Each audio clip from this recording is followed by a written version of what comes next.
Listener discretion is advised. 2, 1, go. Adam Carolla and Dr. Drew. LoveLine, coast to coast. It is LoveLine. I'm Adam Carolla. That is Dr. Drew over there. Phone number 1-800-LOVE-191. Dr. Drew, board-certified physician, addiction medicine specialist. And Dr. Drew, fresh from his triumphant return from Chicago, where he appeared on the Oprah television show. Right. With the Mormon Tabernacle Choir, yes. My sources tell me that you were called up to the sofa. Oh, just being Oprah, yes. That's what my sources tell me. What do you have, spies following me to Chicago? The show is not aired yet, correct? Monday. You taped it today. It'll air on Monday. Yeah. But like I said, my sources on the inside tell me that you were called up to the sofa, which is a big deal. Yeah. Much like on the old Tonight Show when Carson would call a comedian over to the chair after doing a set. Right. So how was it? It was 45 minutes of me and Oprah. Really? Yeah. And now, Drew, I'm going to watch this on Monday, so let's just be clear here for a second. I said here. 45 seconds of you and Oprah? 45 minutes. You were sitting here. Where did you start? And by the way, that's great radio, where Drew pulls out a Post-it notepad and says, I was here and Oprah was here. Okay, the audience is where the audience is. Where do you start? Do you come from the audience? Yeah. You come from the audience? No, actually, they did some sort of B-roll thing, and I walked in during that. So B-roll, mean they showed some footage, some tape of you? I guess. Probably you, too. Oh, really? Yeah. And, I got to say, without your shining genius, it was, as you know, I normally fail. You struggled. The work badly. That you carry me normally. It's very, very difficult for me without you. You struggled. So, yeah. It's obvious. So I just want to say thank you for yeah. Well, now you know what it's like to be without me. Without a genius, yes, I understand. That's right. Yeah. So, who else was on the show with you today? That's it. They had subjects I interviewed sitting here, and that's it. Just Dr. Drew. Oh, no, there was 5 minutes at the beginning with the guy that got some award for helping kids. It was pretty, and that's it. Mm-hmm. Then you sat up on the sofa across from Oprah. Two chairs. Sat up on the chair right next to Oprah for 45 minutes, and took questions from the audience. Yeah. And how did you find Oprah? How do you think Oprah found you? I don't know. She's delightful. Really? She's really kind of, genius-ish. You know what I mean? I mean, she's genius. You mean mad scientist, Mussolini, Hitler type genius? Genius in the way. Stalin. Some reaction I had to Barbara Walters. Idi Amin kind of genius. No, like her head's like on Castro. What are you saying? Head's in the game. You know what I mean? She's focused, and she knew you. Yeah. Knew your work. Yeah. How do you think you got on that show? What the hell you did it? You must have gotten. No, I mean, who recommended you? Did you think Oprah found you? No, do you think her people found you? Producers. Said this would be good? Yeah. What was the topic of the show? What was it called? We talked about it. I know, but was it 25 something? Quarter life crisis. And you sat up now. How did you do? I think it was good. I'm pretty sleepy. You're tired. Yeah. But you did well? I think it was. I will see. I think it was Oprah good. was impressed? The producers. Because she'll make a star out of you. Producers were happy. They were. So they may have you back. You think so? What did they say? We'll have you back. Yeah, but that's just so much Hollywood BS. I know. Without you and your genius. Very sad. Yes. I did Letterman 3 years ago. They said they were in a hurry to have me back. I know what you're saying. You know what I'm saying? I absolutely do. All right. And I actually did good on that show. Yeah. All right. Well, this could be good because, as you know, Dr. Phil, or I shouldn't say Dr. Phil, but Phil McGraw, who is the big bald Texan dude with the mustache who's on Oprah every Tuesday, was coincidentally in this studio last night weird? with his son. Yes, very bizarre. How did you? Who looks like the announcer Hank from the Larry Sanders Show, by the way. That's who I think of each and every time. Yeah, I think he had to be. I was thinking last night he had to be the relief pitcher for Raleigh Fingers. It's somebody out of the 70s. Big Phil McGraw coming from the bullpen. Who did you have watching me in Chicago? I don't know. I have sources. I can't reveal those sources, so they wouldn't be sources. All right, so we'll all look for you Monday. Right. Joshua? Hello? Joshua, yes, you're 17? Yes, I am. What's up? I'm doing a project for my high school report, and my partner Herbert's on the line, too. Say what's up, Herbert. What's up, sir? We were just wondering, you and Adam Carolla. It's all right. Yeah? Yeah, Joshua. All right. We were wondering you and Dr. Drew's opinion on the ups and downs of Viagra, pros and cons, you know? Ups and downs. On Viagra. In fact, I had a present for you, Adam, just coincidentally. Thank you. Drew just gave me a Viagra pen. And by the way, first, let me direct the question toward Herbert. Yeah? How many 17-year-olds are named Herb? Is there anybody you know named Herbert under the age of 75, 80? A whole bunch of them. Nobody named Herbert. Do they call you Bert or Herb? Yeah, no, they call me Herb. Really? Big Herb. All right. And is that just some weed name, or is that his actual name? No, that's my actual name. It's Herbert. Interesting. Named after your grandfather? No, it's actually the first time that everybody names me that. Oh, boy. Parents ought to be arrested. All right, so you have a question about Viagra. I know he spells it.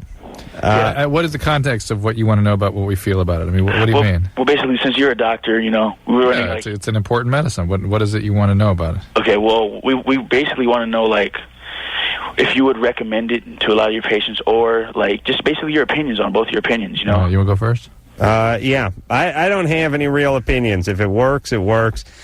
I know a lot of people like to supplement their sexuality with Viagra. I don't think that's a great plan. That's a bad idea. But it's a medication. If it's broke, this will help fix it. It's meant for medical causes, typically, of impotence. It's a breakthrough medicine for people that are on medication or have diseases that cause that problem. Particularly for young people. It's interesting, older people, men that get impotence as a result of aging and have been sort of without that part of their relationship for many, many years, often the women, their wives, are sort of relieved. The men were lined up at my door when Viagra first came out. They couldn't wait to get their hands on it to sort of rekindle that part of themselves. Their partners weren't so happy about it. Yeah, they broke a lot of hips. And so it created sort of a power imbalance, a strange change in their relationships that wasn't necessarily healthy. Certainly the recreational use of this drug is not good. It's a medication. All medicines, if they're not used for therapeutic use, can be hurtful, painful. Well, you can get away with it once in a while. We don't know. And we don't know the long-term effects. So. All right. Okay. Hey, Josh, this is for your public high school? You're doing a report on Viagra? Yeah. Wow. All right. Good times. He's going to write it in the side of a porcelain I don't know if vase. you're saying true. You know what I'm saying? Like a pestle? Yeah. Thank you. And Herbert has a question, too. If a person has heart disease, right? Yeah. What would the downsides of Viagra be?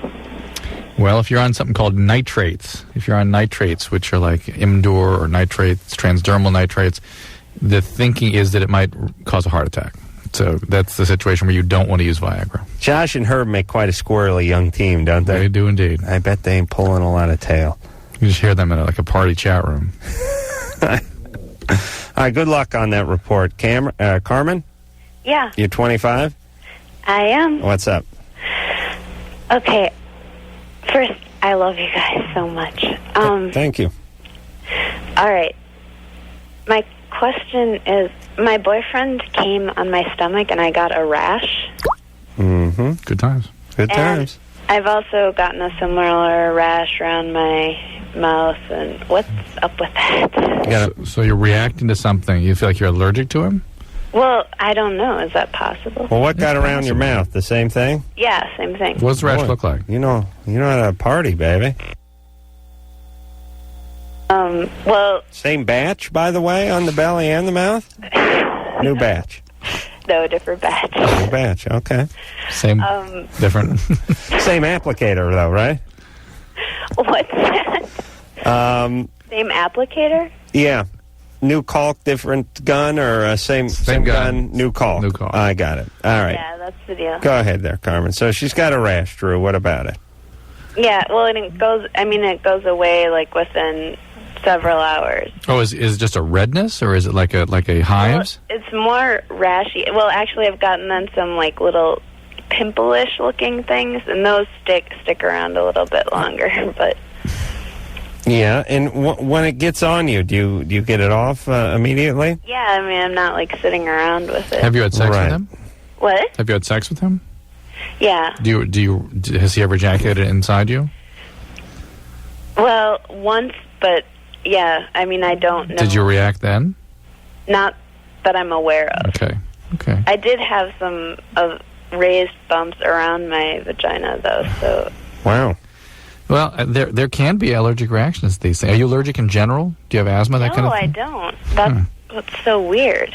Well, what is this semen, Drew? I mean, is it... This thing called semen, what is it? Yes. Tell us about this wondrous thing known as semen. No, here's what I'm saying.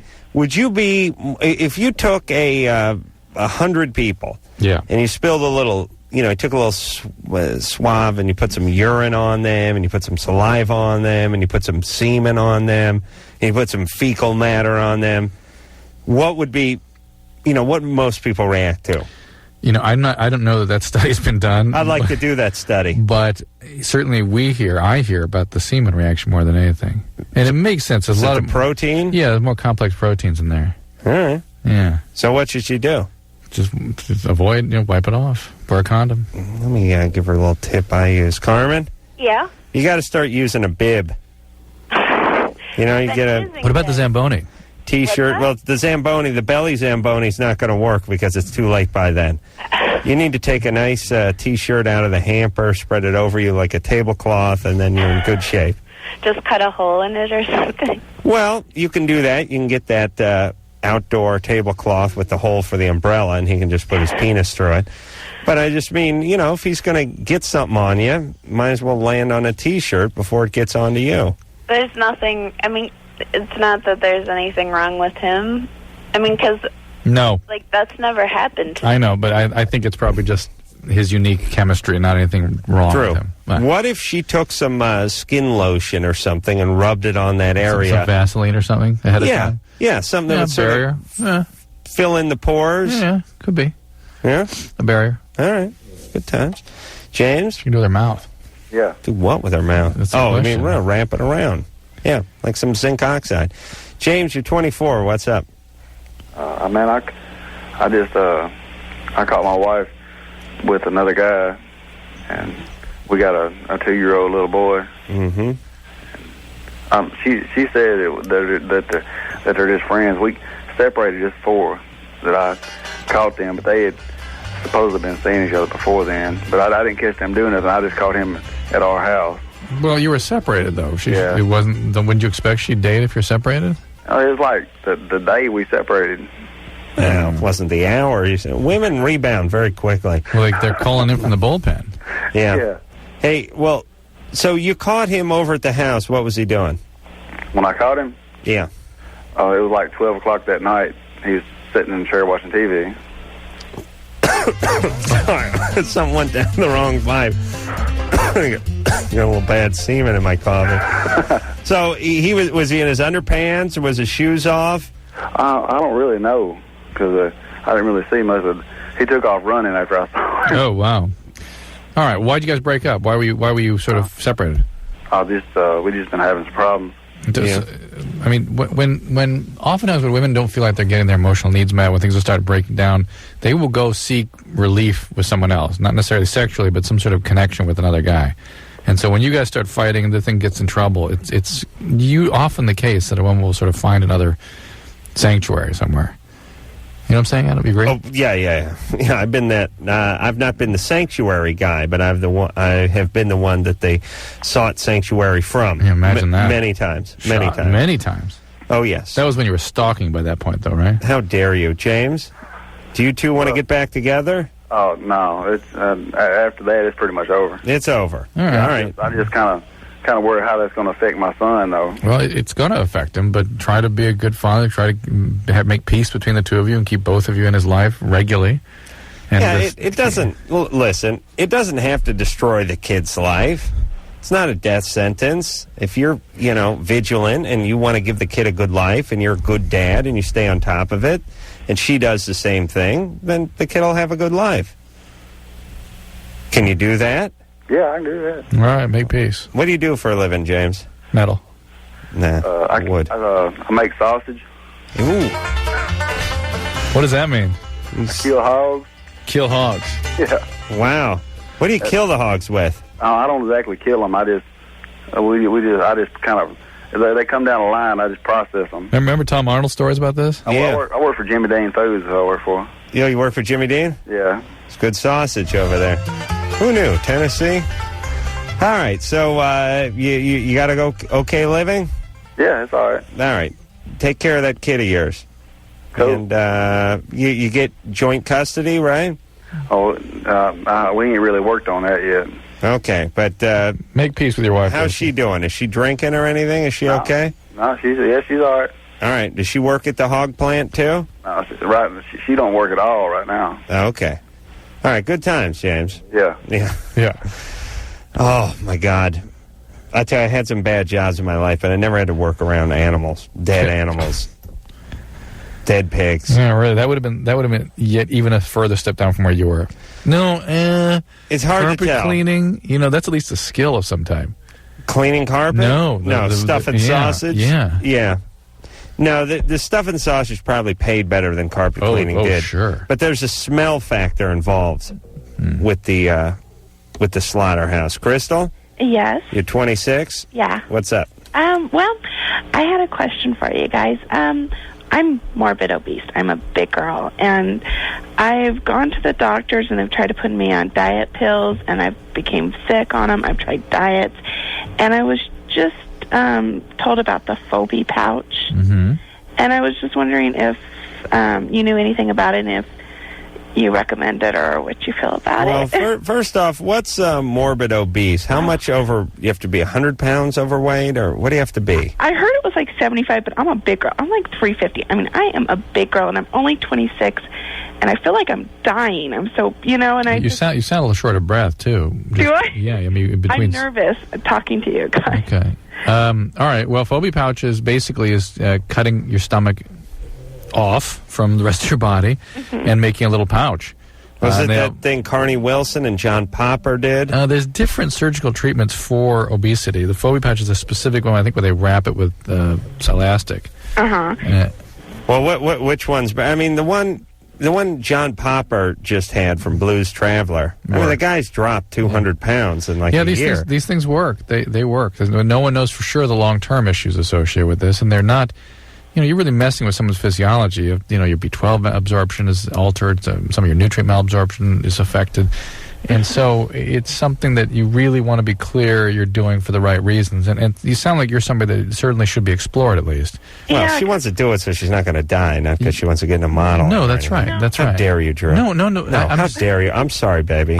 I'm sorry. Drew's feeling very cocky after his Oprah triumph. The people that advocate surgical treatments for obesity really believe that anything else will not work long term. Well, you're 350. How tall are you? I'm 5'6". Oh, okay. It's not like you're 5'4". No, but it's... And wait, have you always been big, always been heavy? I've always been heavy, but probably my senior year I just blew up because of a bad relationship, and I went into depression. Are you eating a lot now? And that's the thing is, my best friend who's really thin, we will eat the same amount of food. We'll both diet together. Yeah. I will gain.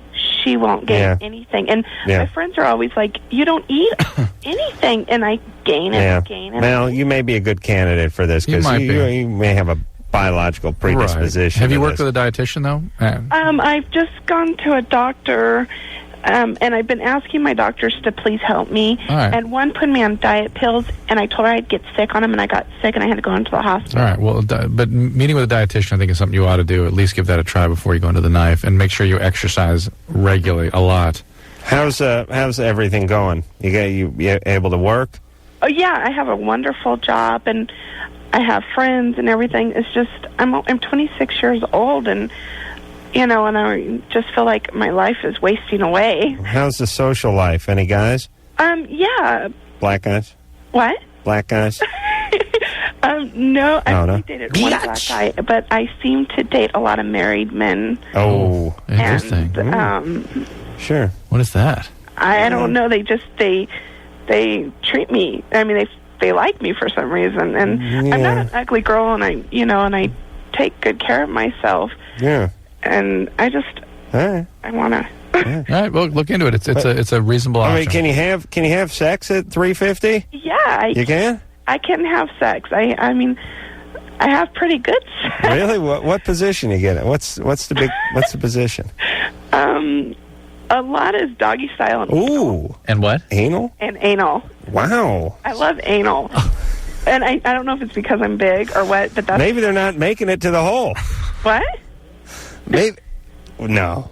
Drew slid me over a note that said maybe they're not making it in you. Maybe it's just crack. You know, I mean, maybe they're not actually piercing the anus. You know what? No, they are. Oh, they are? I mean, they go all the way in. Ooh, but interesting. Like when I have Fascinating. just regular, I get cut and I bleed a lot. You get cut? Well, I don't know if I get cut, but I bleed. Vaginal bleeding. Yes. Well, the sex will stimulate that sometimes. I'm like afraid, so I'm more No, that's fine. Listen, when you're overweight like this, you have high levels of circulating estrogen, so your periods usually be very heavy, and your endometrium can be kind of unstable, and so sex could cause some bleeding. All right. Well, hey, Crystal. Yeah. You look into that surgery. Okay. Because listen, I'm gonna put you on hold, but I got to talk about this. I really. How many people? We get into this from time to time. It has been a while. I believe fat people are discriminated against in this society. Horribly. And most people, have their shape. Am I right? Yeah. I mean, Drew, how long have we known each other? 10 years, 6 years, man. 7 years? 6, 7 years. Yeah. How's your shape? How's my shape? Same. Changed much? No. No? Producer Ann? Same. We a little bit here and there, but same, basically. Yeah. Anderson, known for a few years. He looks the same, maybe worse. How about those calves?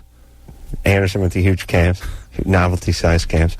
The point is as much as you want to talk about diet, as much as you want to talk about all these different nutritional things and all these different workouts and all this Pilates and all this other nonsense and garbage, people, they look about the same. They got their shape. And we like to think we can change it. We can affect it, but we can't really change it.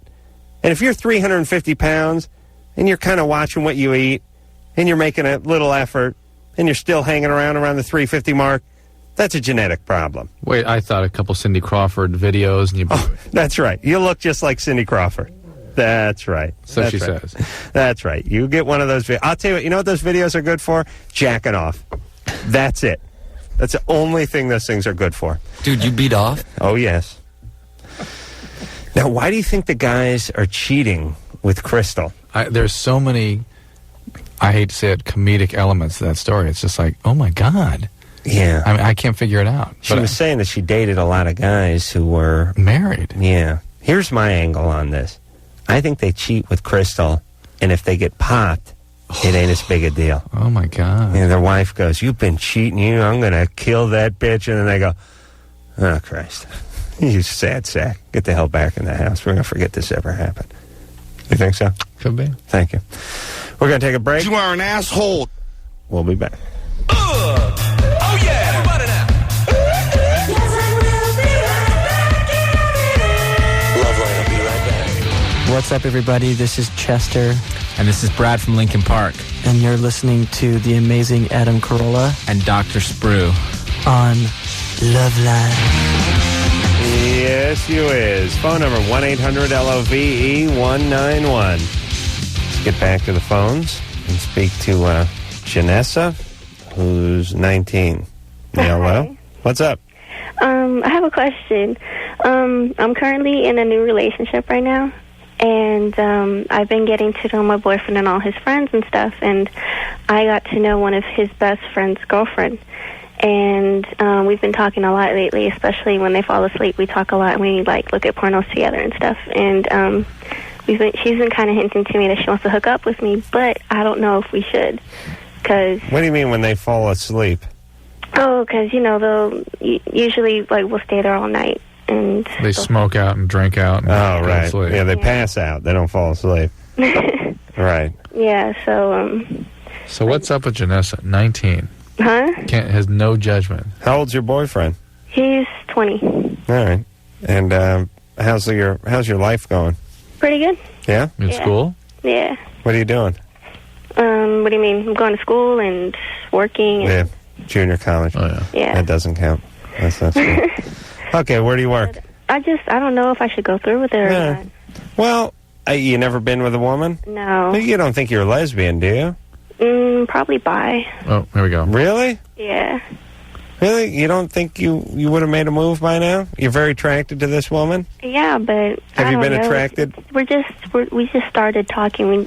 We barely met. Why is it different to cheat with a girl than with a guy? Why would it be different to cheat with a girl as opposed to a guy? Because the guy, her no, boyfriend, could whack off to this if he found out. That's why. Except for that. Well, because I don't know, because. So why don't you just cheat with a guy? Because I've been with guys. So you would if some guy you were attracted to came along, you'd just cheat with him too. No, I've never been with a girl, and I'm very interested. All right. Well, look, are you in love with this guy? No, we just started going out. Oh, I see. You're not that into him. I see. Yeah. Hey, can you not let him get you pregnant, please? No. What are you using for birth control? Pills. What kind of pills? I don't know what they're called. I just take the pills. Take one a day. And condoms, of course. For safe sex. Yeah. All right, baby. Listen, you want to swing around, get it out of your system, check it off your list, fine. She's a little young for that. A little old for that, don't she? It's not going to mess up the relationship, though? Oh, yeah, of course it is. It will, You're but cheating. you're not that serious anyway, right? Well, you don't care about this guy. Wait, you're cheating, Janessa. Don't kid yourself. Okay. Well, it's a lesser of two evils. Worse to cheat with a guy. Yeah. Better you should cheat with a girl. I wonder where she got the compass all screwed up. Who cares? Enjoy, baby. Okay. Good times, right? Uh-huh. All right. All right. There you go. Let her live and learn. Why can't people learn from experience, Drew? Make a few mistakes. Because as you know... Why call this show? Because as you know, they compulse. They do it over and over and over. I don't know. I made a lot of mistakes, and look at me now. That's my point. Top of the world. Yeah. Millionaire. Literally. Millionaire. Diana? Okay, Thurston. Commander McBragg. What's up, Diana? You're 16. Yeah. Okay, I've kind of got a couple of questions about the Depo-Provera shot. Yeah. All right, I got one, I guess it may have been the end of April or beginning of May. I'm due for another one in July. Okay, if for some reason I should become pregnant while I've got the shot, will it have defects on the baby? No. Will it hurt it? No. There's no way at all it'll hurt it at all. No, but you're not going to get pregnant if you had the shot. How sure are you? 99+%. So then I wouldn't need anything else, really. That is The correct. shot, I'd be cool with the shot. That is correct. Okay, now, I was taking orthotricycline, the 28-day regimen, to help clear up my face, and it worked awesome. Would it reverse the effect of the shot if I still took orthotricycline Why would you do both? to keep my face cleared up? Yeah, but why don't you just take the orthotricycline? They're not strong. They're really making me irregular with my cycle, and... Yeah, but you're going to take them anyway. Well, I know that, but the Depo-Provera is making me not have my period at all. No, you don't get to do both. You don't? No. All right. No. Why not? That's just too much hormone. That'll make her sick. Diana?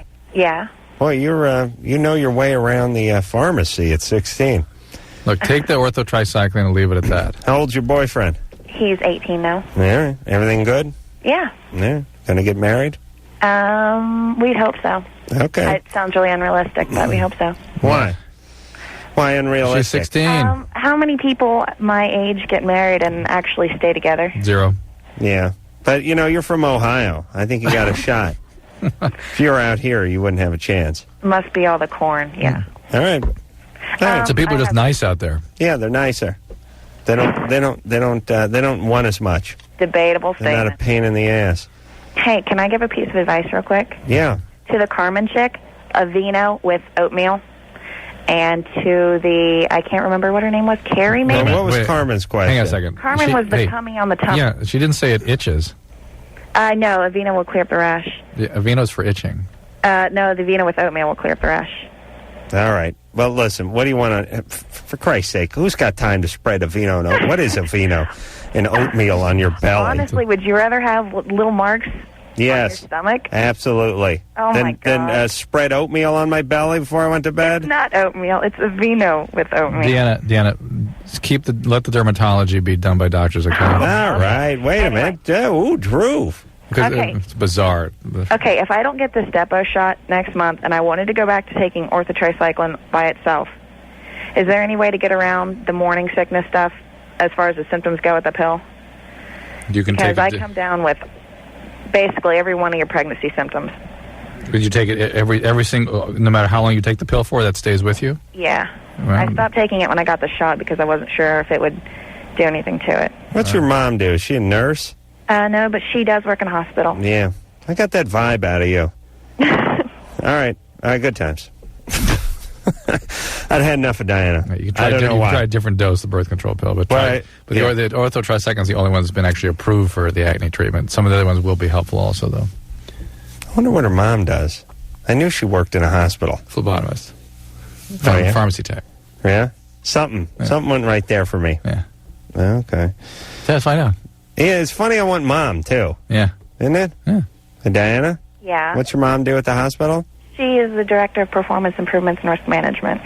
And she's not a nurse? No. Okay. Very good. Take care, baby. All right. All right. Oh, boy. She's going to be a ball buster one day. John? Yeah. You're 16? Yeah, I am. What's up? Well, just recently, say a couple days ago, my girlfriend said, I love you. Mm-hmm. I love you. Okay. Hold on. Was that Anderson? Was I it? never heard that before. No, me neither. All right. Go ahead. She said, I love you, and I kind of felt that I had to say it back Yeah. so it wouldn't be an awkward moment. Of course. And I was just wanting some advice to see if it would hurt the relationship, because I talked to her about it, and she said, well, I'm sorry if it made you feel uncomfortable. All right. Look, John, this whole I love you nonsense, it's made way too much of. I don't know how many people I've loved in my life. I don't see any of them anymore. It's fine. You just say it. Maybe you feel it. Maybe you don't. Who knows what it is. Maybe you're not sure, yeah. Maybe you feel like you love them for that week or that day or that moment. Maybe you don't later on. It ain't that big a deal. I'm not saying lie to people, but if someone says they love you, unless it's a situation where, you don't want to give them the wrong idea, you're not interested in them, right. You don't want to date them. But all of this like, hey, we're dating, we're exclusive, but I'm not going to say I love you. Doesn't make sense, does it? No. Yeah. Why not? Well, I think people are afraid, why are you making it tough on they're yourself? They're afraid of the implication that it means some sort of commitment that they can't live up to. But Drew, do you remember when you thought it meant something? Before you're married and you realized it was just a sham? Your life was over? You know what I'm saying? Thank you. No, here's what I mean. I don't mean to sound that jaded. I remember being John's age and thinking, should I say I love you? No, I'm not going to say I love you. No, I'm going to hang on to this. I'm going to save it for someone I marry. I'm going to save it for my soulmate. Yeah. Ridiculous. Love is just, it's one of the many words that's in the American lexicon for showing affection. And it should be saved for a special person. But if you're going to be with this person and you're not going to dump them in the next couple of weeks, then just say it. Make it easy on yourself and make them feel good. And get a little extra oral. All right, John? All right. Yeah, don't freak out. Okay. You know what? You're gonna say it to 25 more women in your life. You'll probably be shouting it out at strip clubs 15 years from now. Loaded. I think that's the thing he needs, the perspective he doesn't have. Okay? All right. All right, buddy. All right, thanks. Take care. Hey, John? Yeah. I love you, man. Love you too, man. All right. Now we're getting somewhere. I love you too, man. All right, let's take ourselves a little break. Jenna is 16 when we come back. No? You don't want to talk to her? Who do you want to talk to? Here.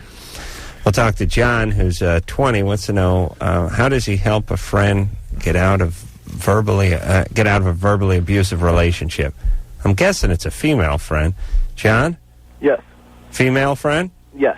Okay. We're going to take a break, and we're going to get back with you, all right? Okay. Hey, I love you, man. I love you too, dude. Okay. We'll be back. Oh, yeah. Everybody now. LoveLine will be right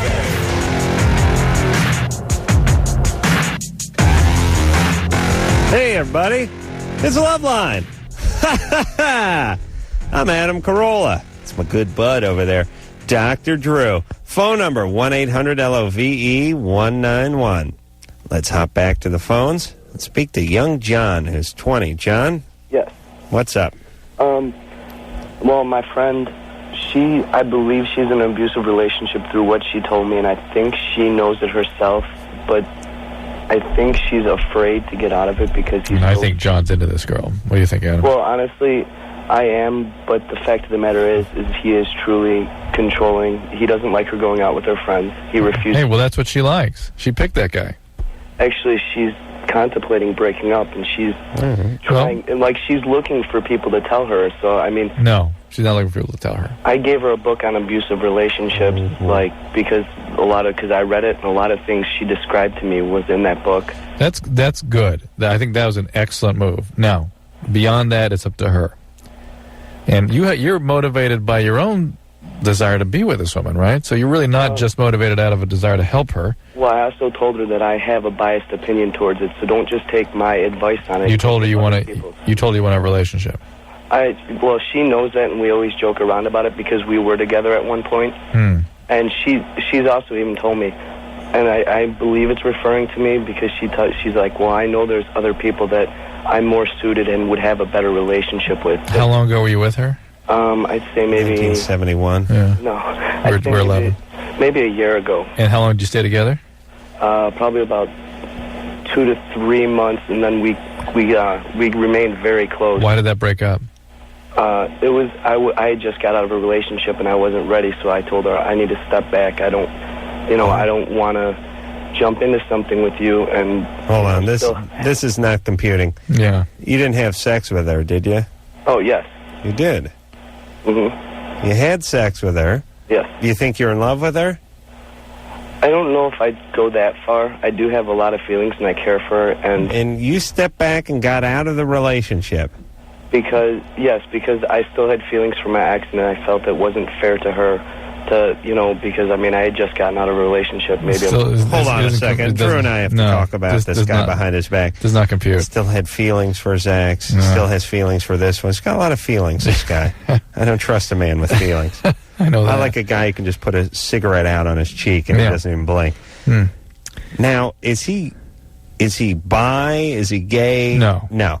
Is he using all this sort of psycho-babble feelings stuff to sort of be a caring guy, but yet not ever be really in a relationship? Could be. Isn't that the vibe it kind of gives you? Yeah, but why would he have to go? Is he doing the thing that you did, where you behave a certain way, you leave, and then beg to come back? Don't worry, I'll be different this time, and you come back, and you're the same as you were. Well, not that day. Yeah, I understand. I mean, I'm good for that day. A few days, yeah, I understand. Well, I'll say yes, a day and a half. Yeah. But either that or there's something wrong here. In other words, he's leaving out one important piece, John? which is what's going on with the girl. Yeah, so now what about your ex, the one before this girl? Oh, we've been completely done with. And, I mean, I wasn't bothered that she got into the new relationship. I mean, I didn't expect her to wait. So, I mean, I have no hard feelings. I mean, we've remained actually... It's also rational. It's like, wait a minute, it's just missing. What was she up to when you were involved with her a year ago? Was she totally into this relationship? Actually, yeah, she told me she loved me after about 3 weeks, and I asked her, I was like, how can you say that after 3 weeks? I mean... Yeah, and that freaked you. I even asked her later, I'm like, did you honestly feel you loved me? And she said, yeah. And that freaked you out, and so you thought, I gotta get out of here, and that's it. I love you. And then it did kind of weird me out that it happened that quick. All right. That I was like, whoa, a girl... All right. Well, listen, you gave her the book. She's going to break up with this guy who's verbally abusive, and then maybe you get back together with her? But I don't trust either one of you in the long term. Yeah, I mean, if that happens, that happens. I mean, if not, I just want to see her happy and, like, away from that sort of thing. All right, especially, he's 30 and she's, like, 20. Okay. And he's not physically threatening to her at all, is he? He's done some strange things. They broke up once before, and he lives probably like an hour away from her. And he's like, hey, I'm in the area, do you mind if I stop by and I happen to be over? And she's like, no, not at all, Jay's over, blah, blah, blah. He's like, all right, well, I'll be there in a minute. I'm out in front of your house. And, like, he pulled in the parking lot or the driveway. And was like, all right, I'm here. All right. Hey, John, what do you do? You're a big thinker, right? Do a lot of thinking? Yeah, I do a lot of writing. Yeah, don't write. Don't think. Do you go to don't college? Read. I do go to college, and I go and I work. Okay, easy on the writing and the thinking and the reading, all right? Mm-hmm. You need to do a little more drinking and wrestle with your friends. Okay, but you need some buddies to make fun of you. A lot of guys are kept in line by their buddies who make fun of them. Right, keeps them out of their head. And then there's guys who don't have buddies who make fun of them. Yeah. And basically, they just start spinning out of control. They start writing a lot of poetry and wearing bad sandals, and no one does anything to stop them. Mm-hmm. Everyone needs a couple of buddies to keep them in check. Tell them the sandals look gay. Slap the pen out of their hand and tell them we're playing paintball. You know what I'm saying? I hear you. I think you could have used one of those buddies. Oh, yeah. Lisa, Mm-hmm. you're 23? Yes, I am. What's up? Hi. I have a situation that I wanted to get some information from you guys on. All right, go ahead. Okay. I recently caught my husband looking at porno sites on the internet. Holy Christ. Have him arrested immediately. Yeah. Yeah. And my question was, can you wait a second? I'm sorry about that. Okay, I'll be right down. Give me 5 minutes. 23. I couldn't imagine doing that. And How old is you? How many kids do you have? I have 2. How old is your husband? Okay, look it. If you wait a second, I'll give you candy. Can you wait 5 minutes? Thank you. 5 minutes. That's a lifetime. To them, it 2 is minutes. very good. Okay. Well, here's what my question was that if they do, I know it's normal for guys to do that, and that's why I'm trying to accept it. But I feel insecure. I feel that if I was good enough for him, Right. or pleased him, Sure. he would have no reason to look at those sites. All right. Well, Stop. That's the way you feel, but you're wrong. That's not the way males are put together, unfortunately. Right. At all. But isn't It's the way that women are put together, and I think they transfer it to males. They insist that Males aren't put together that way. so? Do you think something's wrong with me then? There's something wrong with you for being so uptight about this, yes. You're So fat. it is normal for you guys to feel that way. Yes. Men have a need to look. But if they're happy with what they've Doesn't matter. They could be ecstatic. Look, whoever's married to Claudia Schiffer still looks. Yeah. I doubt that. No. Hey, we listen, guarantee it. Hey, Lisa. Mm-hmm. If this is what you really believe, if you know this little about human behavior, those kids Male should be behavior. taken away from you. Well, I mean, there are girls out there that use toys or also look at magazines or whatever, and I'm not one of them. I mean, it's not the norm all for men. everyone. It's the norm for men. The whole industry is there, not for women, for men. You know how many guys attend the car show each year out here in L.A.? Probably 50,000 people walk through those doors. Not people. Guys. You know how many of those guys actually buy cars? 0. 2. 2 of the 50,000. Now. I'm surprised there are 2. Why are they looking if they ain't buying? Because that's what guys do. We like to keep an eye open. We like to look at stuff. Yeah. But does it turn you on? Does it help you when you are with your partner? Does it it's necessary. does it enhance your sexual ability? I don't know. I mean, I just want an answer. I just want to know because it's just this is new to me. We've been married for 7 years, and this has come up within the last, I would say, year and a half. Well, look, he's been hiding it. That's why. He's been doing it all along. But there are guys out there that don't. No one I would hang out with. That's for goddamn Well, sure. Lisa, that's fine. You cannot believe it, but then you're going to continue to be confused about this. Hey, Lisa. I think I probably called her wrong. Lisa. Okay, Lisa, let me ask you something. How often are you correct in your instincts about men? I would say about 0. 1 to 10, maybe. Well, I mean, No. percentage-wise. Listen, you have. I would say about maybe 60% of the time. No. As far as you have if they 0 want, instincts. and You know nothing. well, then how do I know what he's doing? I mean, how have I caught him? It's Well, listen, busting a guy is one thing. Knowing his motivation is another. It's easy. All you do is walk in, and he's sitting on a computer. You check the files that he's stored, and you see what he's been looking at.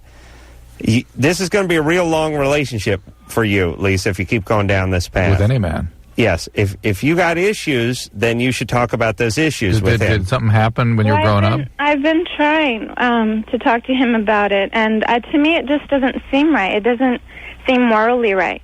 Well, listen, if a guy's married, he shouldn't spend all his time looking at porno. No, that's for sure. If he checks it out once in a while, that's fine. All right? What did Anderson say? Okay, and manually stimulating himself, I mean, is that normal for men as well? He's beaten off? Yeah. Yeah, that's normal. Is he pulling out of the relationship? Is he talking to you? Is he Talking to me about... No, I mean, just is he fulfilling your needs? How often do you guys have sex? About once or twice a week, which... All right. I mean, I feel like I'm fulfilling his needs, so... You are. I'm sure you are. That's not the issue here at all. All right, hey, Lisa, stop thinking so much about him. Yeah, let him look at his porn and beat off.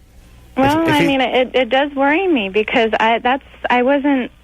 Growing up, I wasn't exposed to that, and it's going to be hard for me to accept it if I do. And okay, well then, why don't you talk to him about it? I have, and that's why I'm calling you because I just wanted an answer as to why. And Okay, but listen, Lisa. When you get the answer, though, you don't want to hear Listen, it. we got to take a break. You called and asked us if this was normal, if this was healthy, if this was okay. We said yes, and you said no, it's not. So why don't you call Religion on the Line and talk to the guy, find someone who will agree with you. That seems to be your MO. We were telling you how it worked, and you didn't want to hear about it. We'll take a break. LoveLine. We'll be right back. Hey, everybody. It's LoveLine. I'm Adam. That's Drew. Phone number 1-800-LOVE-191. And it's back to the phones we go to speak to Frank, who's 21. Frank? Yeah. Hey.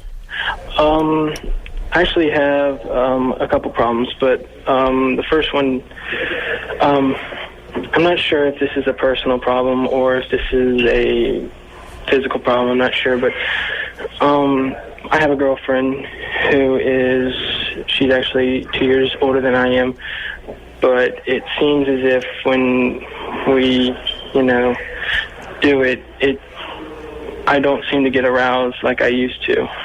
With her? Right. And I'm not sure what's going on. Like, when I was 16 and 17, I could, it would go up fine, Are you on any medication? No, I didn't really want to do that. I didn't think I needed to go that far. No. Are you on any medication that might be causing the problem? Oh, no. And could it just be this relationship isn't going as well? Well, the thing is I can look at Playboys or pornos or anything like that, and it'll work. But you're not in an intimate relationship with those women. Maybe this relationship isn't working quite so well, and the feelings you're having are sort of conflicted and preventing this from working. Frank, where are you calling from? Los Angeles.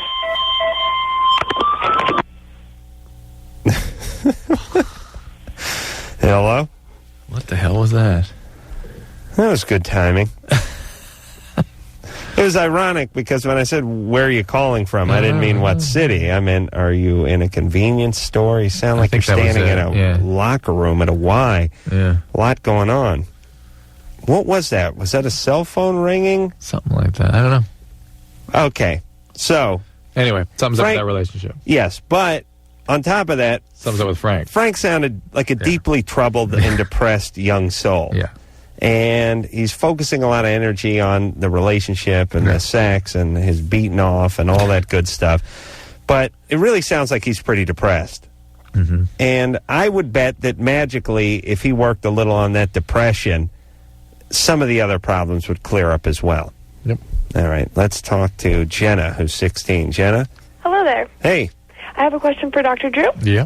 I was wondering if there could be any dangerous side effects if a non-depressed person took Xanax once. What's the medicine? Xanax. Xanax, I think. It's an antidepressant, I was told. Xanax? Xanax, I'm sorry. Yes, Xanax. The anxiety medicine, Xanax. Yes. And what are you taking it for? Well, I'm going on a trip, and I'm terrified of flying, and someone told me that would really help a lot. Well, Xanax is good for fear for flying, but make sure there's no family history of alcoholism or addiction. Well, there is a huge family history of alcoholism. Then I would avoid that drug. Really? I really would. Even a single, I know maybe overreacting to say even a single exposure, but I would. Well, she's got to fly. Yeah. She's freaked out about flying. You yourself have no momentum with any substances? No, I smoke cigarettes, but that's about it. I mean, you can get by with one a couple times. Yeah, take one. But definitely don't take it more than that. A couple Bloody Marys? Or? No. So that would be fine. What would happen, though, if I were to react badly? Would I have, like, a full-on, like, anxiety attack? Would I break down? No, you won't have fall asleep. Yeah, it's a good medicine. It's a great medicine when used properly. Where are you going? Europe. All right. You take that Xanax, you fall asleep on the plane, you wake up in Gay Yeah, Perry. in fact, I happen to believe that's sort of one of the treatments for fear of flying is you give people medicine while they're having that experience, and they begin learning they can fly without having the anxiety. The anxiety uncouples with the experience, and they're okay. Yeah, I used to be scared to fly. Then I discovered booze. Yeah. You know the thing that's funny about me now? Well, not funny, haha, but funny, weird, funny, sad, funny, peculiar. Yeah. I'm not a big drinker, although I will drink. No, yes. no S. Do not kid yourself. I will drink. And I will drink usually at night, late at night. Now? Now my schedule. This is your pattern now, you're saying? My schedule is come home after LoveLine, 12:30 at night. Open a bottle of wine. Have a couple glasses. Not even full glasses. Just sort of small glasses of wine. Usually so wiped out I go to bed. Everything's cool. Never drink during the day. But when I travel. I've traveled with you. Yeah. If I got a 7 a.m. flight out of LAX, if I don't have a highball in my hand by 7:15, I'm jonesing. 7:15? I see you walking those planes. Hey, where's the Bloody Mary? I don't know why, but I now associate flying with booze. Hey, waitress. Waitress. Listen, whatever they call them. Sky waitress. Chop chop. Champagne, orange juice. No, how about a Bloody Mary? I flew to San Francisco a couple of weekends ago. It's a Saturday. It's 10 in the morning. I'm at LAX. Oh, yeah. I'm at the bar. Oh, no doubt. And you want that extra shot of vodka for a buck? Yes. It's not because you're afraid of flying, though. No, not really. It's like I now associate flying and airports with getting loaded. Last time I was afraid on a plane, you and I were on a 30-seater with the lady in front of us opening her paper. Remember this? Yeah. You're elbowing me as hard as you can into the ribs. Look at this, pointing at the paper in front of us. Yeah. I was really sure I was going to die that day. Yeah. We were going into a thunderstorm in a prop plane with about 30 people on board. Maybe 25. It wasn't even that big. But, Drew, that story had many layers to it. Was that when we got stuck in Iowa? Yeah, here's what happened, everybody. Yeah. I didn't like to fly, and I managed to avoid it from age 0 to about 30, 31. I never flew. I lived in the valley, worked construction. Where the hell was I going? Then I met up with Drew. I really took his career, and we started traveling around, going to these colleges. We started going to these little crappy colleges all over the country, and next thing you know, we're sitting in the Cincinnati. No, we're sitting in the St. Louis airport. And we're flying into Alabama. Right. And they're talking about thunderstorms, and they're talking about clouds, and they're talking about rain, and they're talking about a plane that got hit by lightning the day before. Oh, that's right. This is that same plane? That's right. Oh. And we're getting on a little plane, a little prop plane, about a 25-seater, but it was a small plane. Well, it had one seat on one side and two on the other. Remember right. There was 25 people stuffed into it, but it was a small plane. And we're running late, and the later we run, the more the clouds gather, and we're trying to beat this storm into Alabama, and we're delayed, and another hour goes by, and another hour goes by, and meanwhile we're getting these weather reports about these thunderstorms that are starting to form over Alabama. And then we finally get out onto the plane, and they fire up the engines, and smoke starts coming out of the left side wing engine, right where I'm sitting, like crazy. I'm looking out of it, and there's smoke pouring out of it, so they shut the thing down. Then the pilot announces that we're overweight, that we need to take a piece of luggage off. And this is the thing that's scary, is that we are overweight by about 30 pounds. We're at maximum weight for this plane to fly. So if we throw a piece of luggage off that's 33 pounds, we're fine. We're now fine. But to me, that means we're just a couple of pounds away from maximum overloaded weight, which is not making me feel good, especially since we're heading into a thunderstorm. And the left engine still has smoke coming out of it. They shut the engine down. A mechanic comes by, takes a look at it, doesn't do anything, just takes a look, thumps it, kicks it. They fire it up again. More smoke comes out. They shut the engine down again. The guy comes around again, takes a look at it. Then they start talking again about the thunderstorm that's forming over Alabama. But then you made a great comment, which was, I don't know any engine problem that's solved by starting and restarting the engine. Especially with the black smoke pouring out. Come on. I figure the guy, turned a bearing or threw a rod or something. Then they fire it up one more time after doing nothing to it. The big plume of black smoke still comes out, but the guy kind of goes, well, we're going for it. It didn't solve much. It didn't feel like we'd resolved anything. It was just like, well, an hour ago we thought we were going to fix this. Now we just decided, screw it, we're going with it. And it started. We kept turning, too. Turning, and, the thunderstorm is forming over Alabama, and it's getting dark, and we're 2 hours late, and let's just roll. And I was thinking, holy Christ, what the hell are we doing here? Yeah. And so we started going, the wind's blowing, it's dark, it's starting to rain and everything. And as we're taxiing, a woman who's sitting in front of me, Drew, you did not see this. But you started hammering me. But you didn't know how to process this information. She opens the USA Today. There's a full page ad for the Roberto Clemente story. He is the baseball player who died in the plane crash. Cut down in his prime. Cut down in his prime. Roberto Clemente. I'm looking at a full page of Roberto Clemente. I've never seen a full page ad for Roberto Clemente. The guy died in like 1969 over Cuba or something, or the Dominican Republic.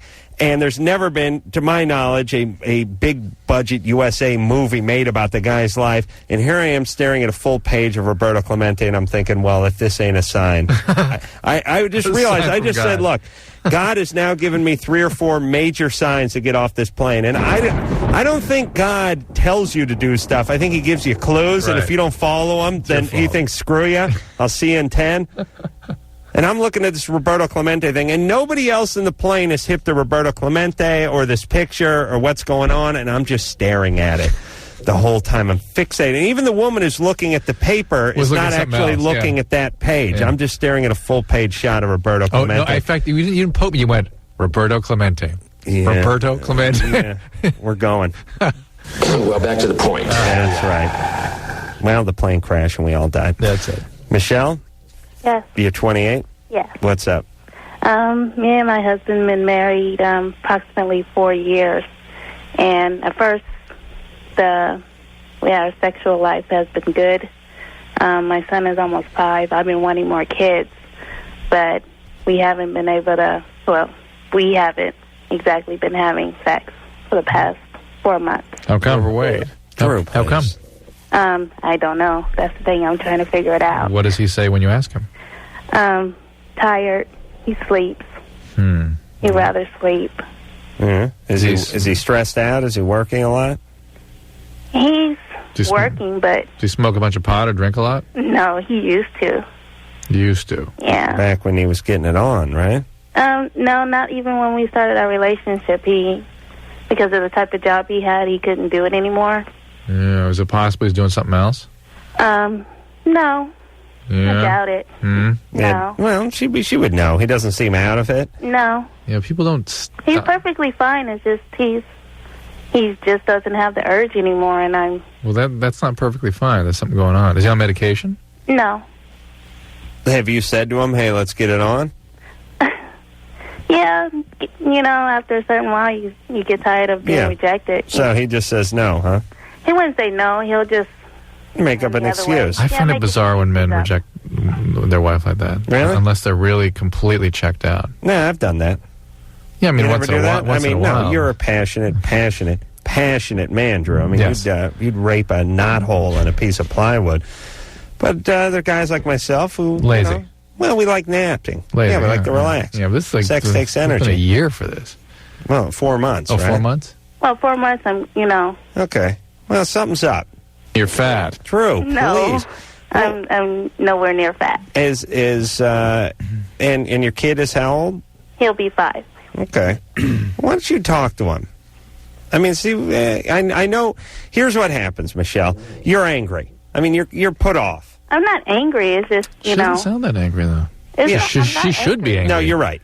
No, I didn't.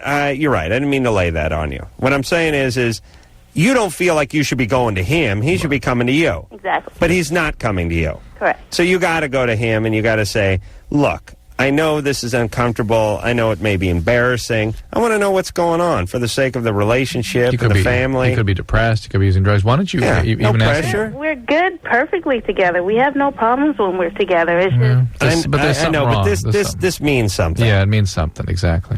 So just tell him, give him an excuse or give him a reason or an opportunity to make things right. Maybe he'll tell you he's depressed or he's angry or he's bored or he's tired. Women go down the path of, well, he must be having an affair then. No, guys, when they have an affair, they're extra nice. They're on their best behavior then. You know what I'm saying? That's when they start buying you stuff. Right. The plan when you're having an affair is not to have any time for you to be pulled aside and ask questions. Hey, what's up? Right. You want to keep it good. It's like the bank employee who's casing the place. This is why we don't trust guys that are romantic.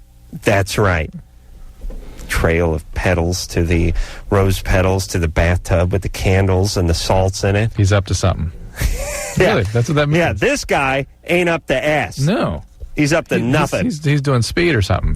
He's up to something like that. Yeah. Or he's just he could be just depressed and kind of checking out. Sure.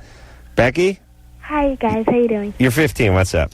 Adam, you're a god, first of all. Thanks. Thank you. Whatever. It's so true. Second of all, earlier I was throwing up, and... Earlier tonight? Yeah. From what? Huh? Well, from what? I'm fat. I think I'm really fat, so... Oh, you have bulimia. Not really. I do it, like, very infrequently, though. Becky, all right. Doing it at all is bulimia. Well, you do it once a year, you're fine. Well, not once a year, a little more than that. Becky. But, how often? Like, once a month or something. Do other people consider you fat? No. Right, that's bulimia. How tall are you? 5'3". How much you weigh? 140. 140. Yeah, that's a lot. No, it's not a lot. Depends how your build is. I don't have a really small build. I have like a little bit of a big build. That's the point. That's your just build. you, yeah. That's your cut. Yeah, so, and like my throat, it was bleeding a little bit. What do you mean your throat was bleeding? Like when I was throwing up, in the throat there was like blood. Okay, that's very serious. And... You can bleed to death from that bleeding. No, it was very little, though. I understand, but you don't know how much bleeding is going on in your stomach. Well, how do you know it came from your throat? That's what Drew's point. Well, it's coming from your stomach. Most often it comes from something called a Mallory-Weiss tear, which is a tear where the stomach meets the esophagus, and that bleeding can be quite brisk and quite severe sometimes. Right. The thing is, though, it wasn't like... Usually when blood hits water, it kind of like spreads out and, colors the water. It's clots, like coffee grounds. Yeah, it was a clot. Yeah, which, again, there may be more in there. And that's where it becomes dangerous. Even if I do it, like, very infrequently? I don't know. No one wants to hear what I'm saying tonight. Maybe I'm just tired. Nah, I'm not interested either. Well, okay. Maybe. I'm with you, Becky. Hey, Becky? Yeah? At 15, this is not a great road to go down for you. Well, I'm already insane, so... What's the matter? Well, I called, like, a little, like, last week or whatever, not taking my medication. I've been in 2 psycho hospitals for, like, depression and everything. So okay. I can't get more screwed up. Yeah, you can. You can cause serious medical problems. You can get dead. Yeah. Well, yeah. I mean, right now you're just emotionally screwed up.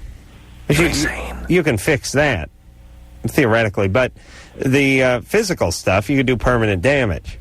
Right. See, here's what we're trying to do. And this should be everyone's goal. Listen up.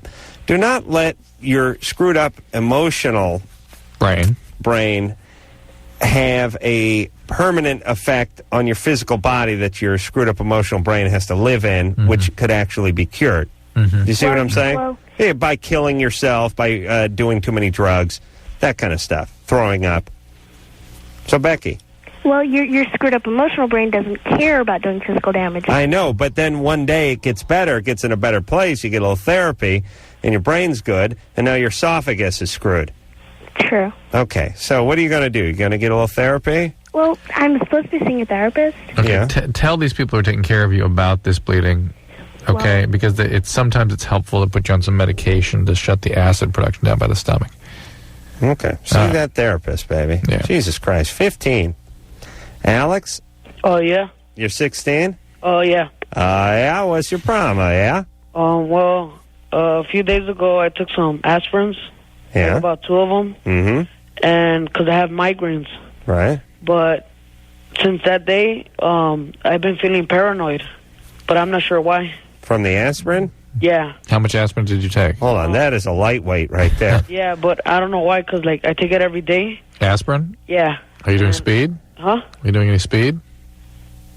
Excuse me? Are you doing any speed? No, I'm not. Are you doing any pot? No. No other drugs? No other drugs.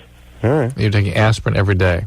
Yeah, like daily I'm taking like 6 because of my migraines. What do you mean your migraines? Who Like is it? my head starts hurting, very to the point where I drop to the floor. Okay, why don't you have those evaluated? I have, but they never told me anything. Where did you have those evaluated? Huh? Where did you have those evaluated? I'm not sure because I can't remember right now. Like, what's the name of the hospital? LA County? No. Okay. All right. Well, listen. First and foremost, you need to see. Drew, keep naming hospitals until he. First Mayo Clinic. First and foremost, I just want to make sure it was a hospital, not some sort of, funky whatever. Did you have? It's a hospital, but I'm not sure. It's like somewhere in the valley. Kaiser? Huh? Did you have Kaiser? I think that's it. Did you have to wait in line for a long No, time? you don't have to wait in line for a long time. Oh, well, it wasn't a county place. Oh. It was over there in Panorama City, maybe? Something like that. All right, look, Good Alex, times. make sure this isn't a medical problem, and if it isn't, then get that treated. I wonder if the headache and the paranoia are all part of a more global psychiatric syndrome you're getting. Well, here's the thing, Alex. Not the aspirin. They have specific medication for migraines, especially if you're dropping to the floor. Yeah. So you can go ahead and get that. Because aspirin's not going to put a dent in anything. Is it, Drew? No. That never makes you feel better, does it? Minor headaches. Really? Yeah. Yeah. Joint problems. I still think that aspirin's a scam. Frank's back. Frank. Hey, So where were you calling from there, Frank? I was calling from my dorm. Your dorm? Yes. What was that noise that caused you to hang up? I don't know. I went down to reach into my pocket and my phone clicked off. I was on my cell phone. All right. Yeah. Well, what dorm are you in Los Angeles? The River Reach ones. What college? The what? What college?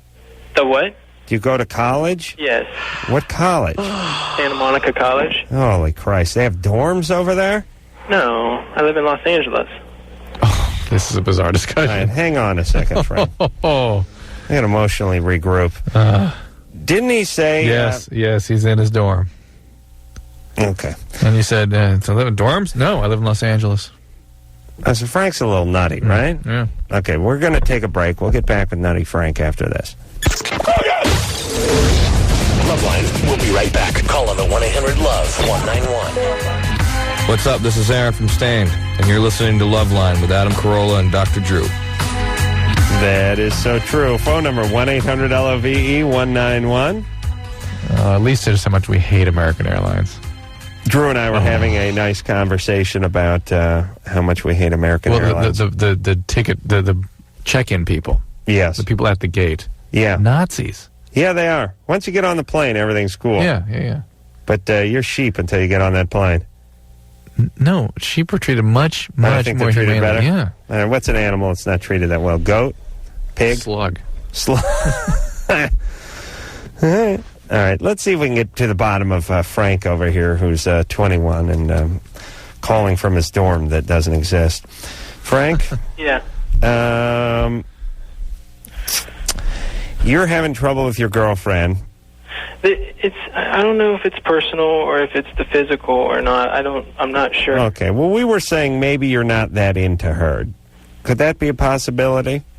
I don't think so. I really, it doesn't seem like that. But Okay, well, let's talk about you then.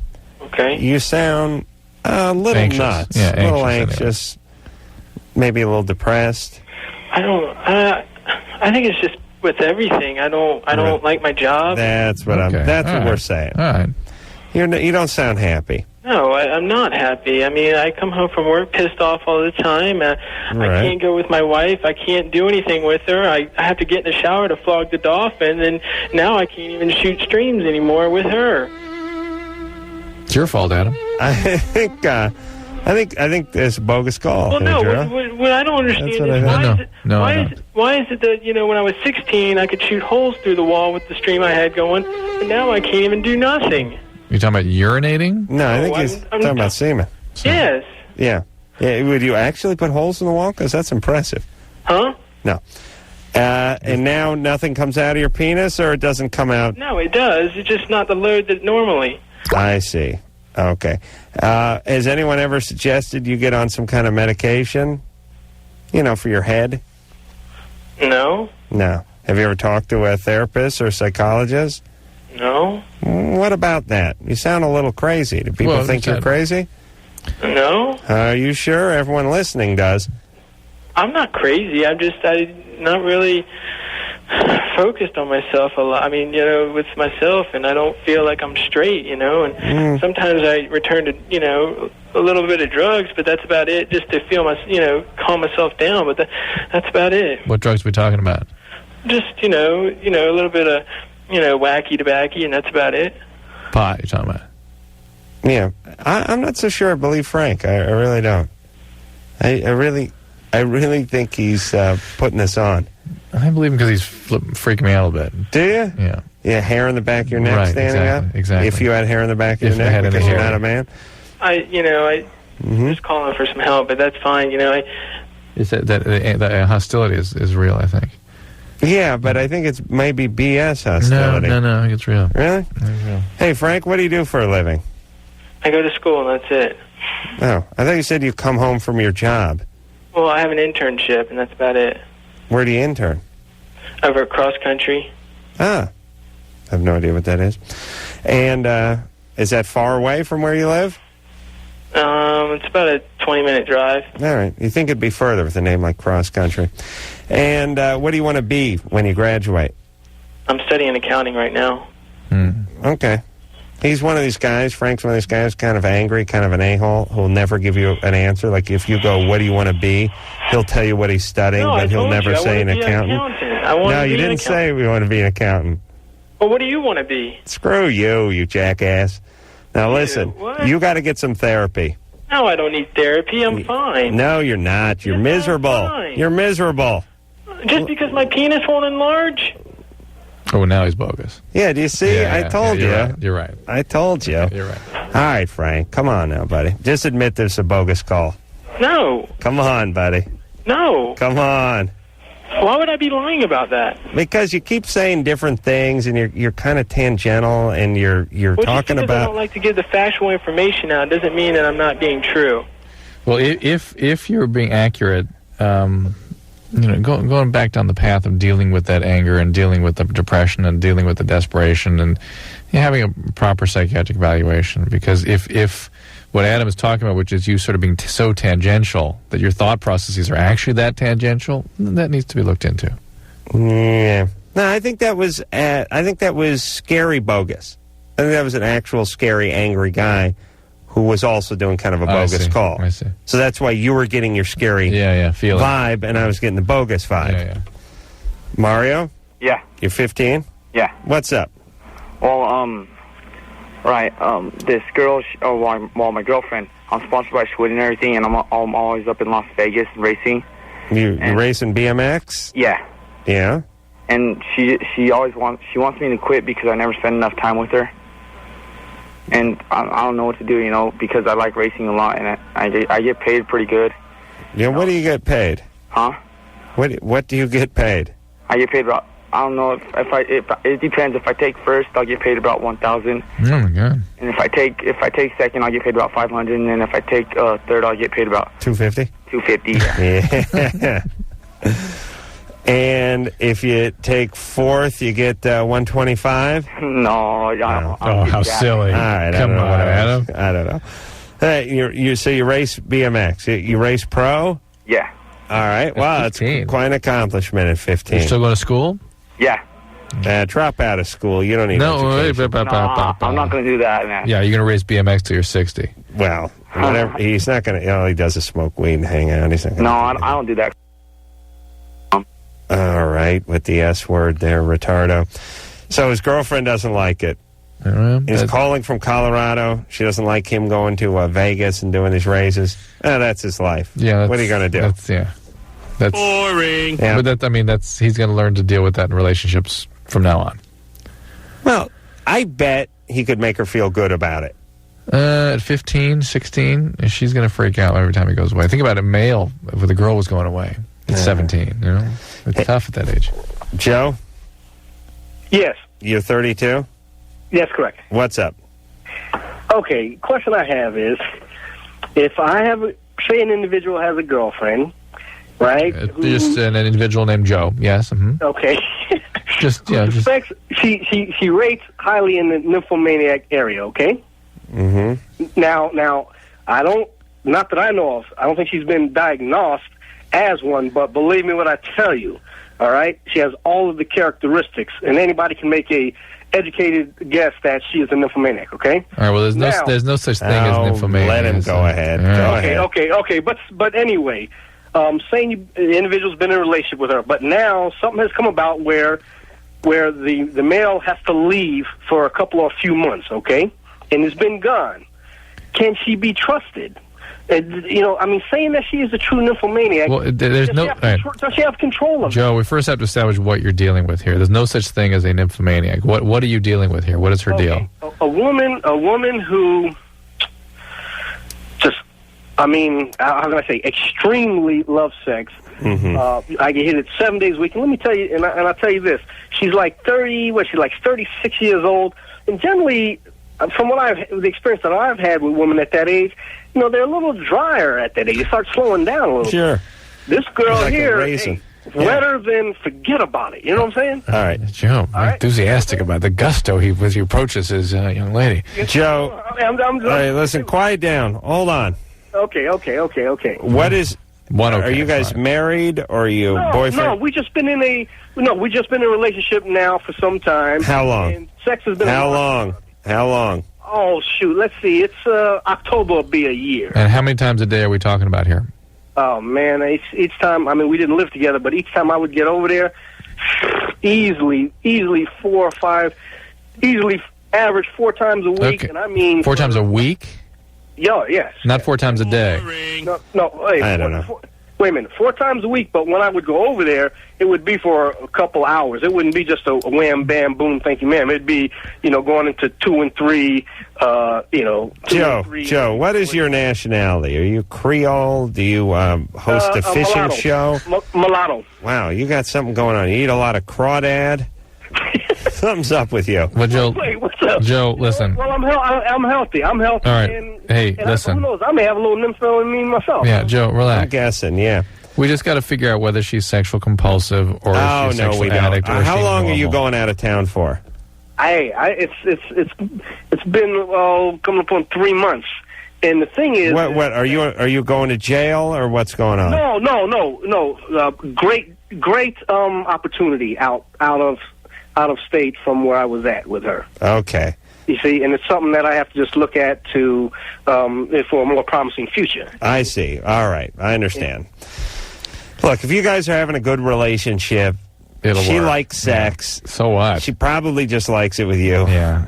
She doesn't sound like a sex addict. And really, the people you have to worry about are the sexual addicts, because they will do stuff in spite of the consequence on the relationships, and she does not sound like that.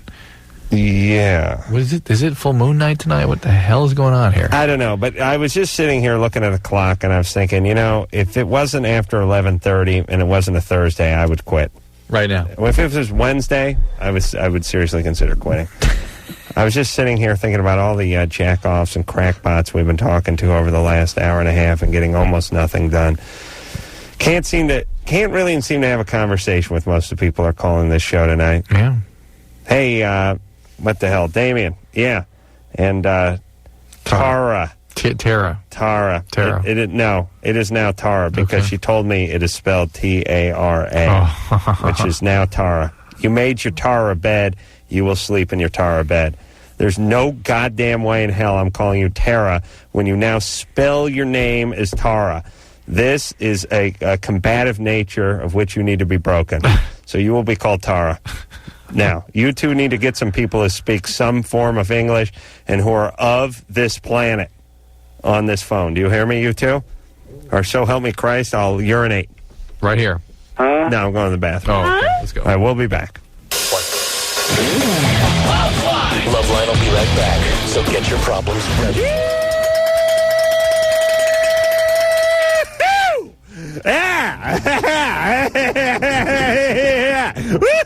Hey, doggy.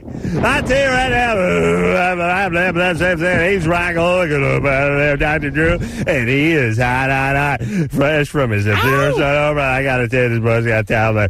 Let's get the phone numbers out, 1-800-571-67, and the live number 77. Adam Carolla. Hey, my good partner there, Dr. Drew, is rocking. Let's check time real fast. Oh, yeah. It's 11:43 and 40 seconds. That is 16 minutes and 20 seconds away from the top of the hour, straight up to Wichita, and you smack dab in the middle right around. Fastest 14 minutes of radio is hot to the phone. Speak to John. John is 26. John, come to me, brother. What's your problem? Hey, how you doing? Uh-huh. Hey, John. Woo-hoo-hoo. Yeah, I hear you. Yeah, it's an important call over there. Hold on, John, let me check time real fast. It's 11:44 straight up, 16 minutes away from the top of the hour. What's your problem there, brother? Well, about a year ago, I met this girl and we became really good friends. Yeah. And I had a girlfriend at the time. But you became, were you sort of were you kind of attracted to her? Yeah, actually. Was she attracted to you? Uh-huh. Yeah, it seemed that way. But she said that she didn't want to have anything to do with me because I had a girlfriend. That's right. I was cool with that. Yeah, well, hey, did you hit a little something when you went to the bathroom? You're stoked at the end of the week, right? That is some funny stuff. Go ahead, everybody. So anyway, I broke up with my girlfriend in the meantime. And she got a boyfriend. Oh, it was good. It's good for the goose, good for the gander, I tell you. Yeah. Yeah. After she got a boyfriend, then all of a sudden she became interested in me, and we would, we'd hang out. We were best friends. We became really good friends, and we were inseparable. Talked on the phone for a couple hours. Hold on a second, Johnny. Right, I got thanks. Yeah, I got to check the time. It's 11:45 straight up. That is 15 minutes away from the top of the hour, straight up. The wind yard smack down in the middle of the light around. Make sure I go looking by it. Dr. Hot, past 15 minutes away. Go ahead. So you hooked up with her. She had a girlfriend. She had a boyfriend. Now what? Yeah, well. It just started getting weird because she got really aggressive towards me. I mean, sexually. Yeah. And so what happened? Well, I said something about it to her, because I thought we were good enough friends. I ought to be able to say something to her, and it kind of bothered me. And she just bailed on me. I told her that it wasn't right, and she needed to make up her mind. If she just wanted to be friends, that was fine with me. But if she wanted to be more, she had to get rid of her boyfriend. What'd you do there, Johnny? I haven't spoken to her since. No, all right. Well, how long ago was that there, brother? It was about 3 weeks ago. Well, then that thing's the game was done. Yeah, maybe she will. But this is true. You became a friend with a girlfriend. You dumped the guy, but it was 3 weeks ago. And the proof's in the pudding. It's in the pudding. He was in the pudding earlier, but he got out of the pudding. Now the proof's in the pudding. I tell you what. I love this show. I love it real fast.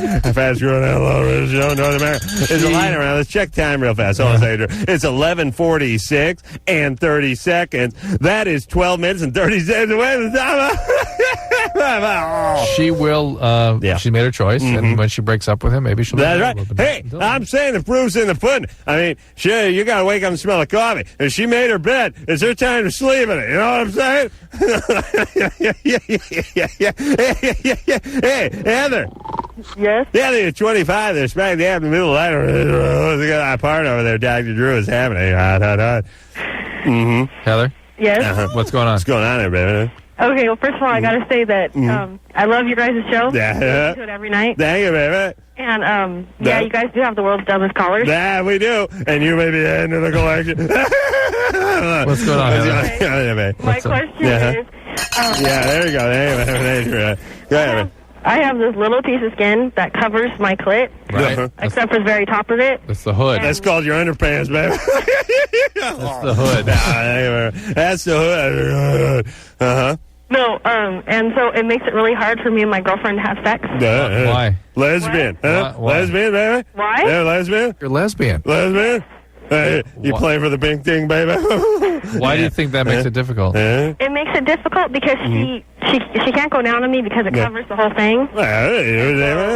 And so the only way for her to get me off is to, use her fingers. That was a bit of finger on it. Why didn't she just? Why didn't she lift the hood? It's not the hood. Yeah. It's like a skin that goes from one side all the way across to the other side. I was covering the thing up again.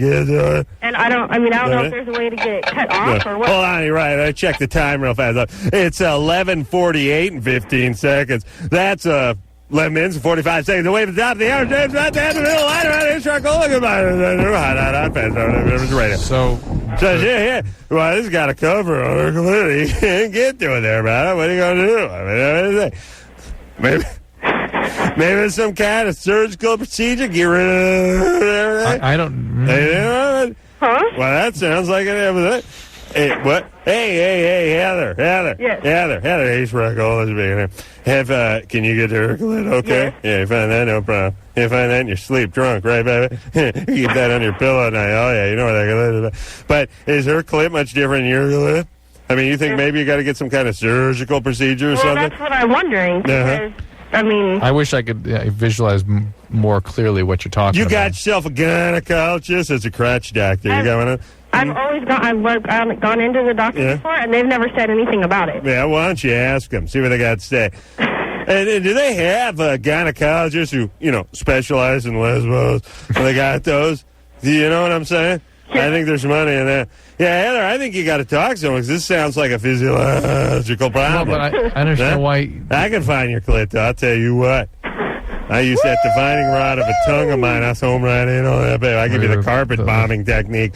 Pow. Take out the whole village. You know what I'm saying? That right? I'll bring you right back to the man's side. It's hard to imagine what would be there to prevent any sort of stimulation. Yeah, we couldn't. No, it doesn't prevent it. She can reach it, but that's all she can do is reach the very sensitive spot. So it's like after a minute or two, I'm done. Yeah, no, she's doing something wrong. That didn't happen. No. Wait a minute. Hold on a second. Hold on. Is she taking the tobacco out of her mouth before she goes down there? I know those lesbians. They like to chew. Yeah, that's good stuff. That's money stuff. Let's check check the time real fast. 11:50 straight up, 10 minutes away from the top of the hour. I'm Ace Rockola. Good part over there. Fresh off his triumphant appearance on the Oprah. Very funny, man. On the couch for the 45 minutes. Dan, you're 17th, Pod. What's going on now, brother? Nothing much. Yeah. Smoke a little weed, do you, Dan? Yeah. I got that from you there, bud. You can't fool Ace Rackola. What's your question? Well, the thing is, like whenever I take LSD, I can't get an erection. Yeah. And I was wondering if that's something to do physically with me or mentally. No, LSD profoundly alters the effect, the normal chemistry of your brain. Yeah, acid kills the peckaroo. Well, what do you need it for when you're high as a cat? You chase around some big imaginary butterfly. What do you need that Johnson ears for? That's true, but... Yeah, you ain't doing nothing to nobody. Well, the time that it happens, I hang out with girls and things come up, but... Yeah, have sex. I couldn't. I'll tell you, Ace Rockola, he was high on mushrooms, had sex one time. I'll tell you. You did? Yeah, each time the penis went in the vagina, I thought I'd lost it. You know what I'm saying? Yeah. Freaked Ace's ass out. They know more of that. You know what I'm saying? The peckaroo stays dry now when he's high. When I'm high, peckaroo stays dry. That's my motto. When the ace is dry? When the ace is high, peckaroo stays dry. Yeah. Let's check the time real fast. 11:52 straight up. That is 8 minutes rather away from the top of the hour straight up. Ace Rockola, Barn and Don Drew. Ace Rockola. Jesse? Yes. Yeah, 37 was up there, buddy. If you'd lose the accent, I'd like to... Hey, brother, you're going to shoot some attitude over here. I take my magic wand and you will be gone, my friend. That's Stephanie. Stephanie is Ace Rockola. Oh, I get her Bob up the line 5 on hold. Put line 5 on there. There you go. There she gone there, Drew. We'll try another call. Line 5. Hung up on her. Are you there? Hey, Stephanie, what's happening there, girl? No, she hung up on us. Biatch. Yeah, who you want to talk to there, buddy boy? We got line 1 over there, Johnny. Yeah. Johnny, you're 17. What's up there, brother? Hey, Adam, I think you're the funniest mother, whatever. Yeah, you are the funniest. Woo! Right now. Yeah, thank you, brother. Hey, thank you. You high, brother? No, I'm not high, but... All right, what's your question real fast, Adam, before we run out of time? All right, my girlfriend's 15. I'm 17. I'm going to be 18 next week. Uh-huh. And we already had sex, and I'm wondering if what's going to be the consequences because I'm going to be 18. I mean, legally. I believe in California you can be within 3 years of the age of the I was going to female partner. Hey, like I said, your grass on the infield trying to play ball. So you guys are about wrong with that. You guys are about 2.5 years apart, right? Yeah, that's nice. Twinkie hole, baby. Woo! Right, Johnny? All right, so that's cool. All right. Hey, Johnny, you love her? You love her, brother? You love her? You better love her. You're having sex with her, baby. Yeah? Kind of, yeah. Kind of. Listen, don't you break her heart. You break her hymen and her heart, she'll never get over it. You hear me? All right, you take care of yourself there, Pod. We got to take ourselves a little break. We'll take a quick time out. We're going to be right back with more of the program after this. LoveLine will be right back, so get your problems ready. Well, there you have it. The end of another fabulous LoveLine week. I would like to thank phone screener Damien for doing what was a good job up until this evening. I'd like to thank Tara. Oh. Tara's lucky I'm very tired tonight. Yeah. I don't have time to really examine the spelling of her name and the pronunciation. I want to thank Tara for doing a great job, except for tonight on the phones. I want to thank producer Ann, who, where's producer Ann? Oh, there she is. For doing a wonderful job of booking the show and producing the show and putting her feminine stink on the show all week. Producers are vastly overrated. Would not be possible without her. And, of course, the master of the drop, the, trying to think of the Peter Pan of the potentiometer. Except for his 240 pounds. Engineer Anderson, everybody. So until next time, this is Adam Carolla for Dr. Drew saying mahalo. A lot is doggy style. And Ooh. And what? Anal? And anal. Wow. I love anal. And I don't know if it's because I'm big or what, but that's... Maybe they're not making it to the hole. This has been LoveLine.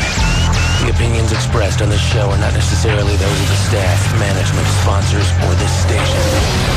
The producer for LoveLine is Ann Wilkins Ingle. LoveLine is a presentation of Westwood One Entertainment.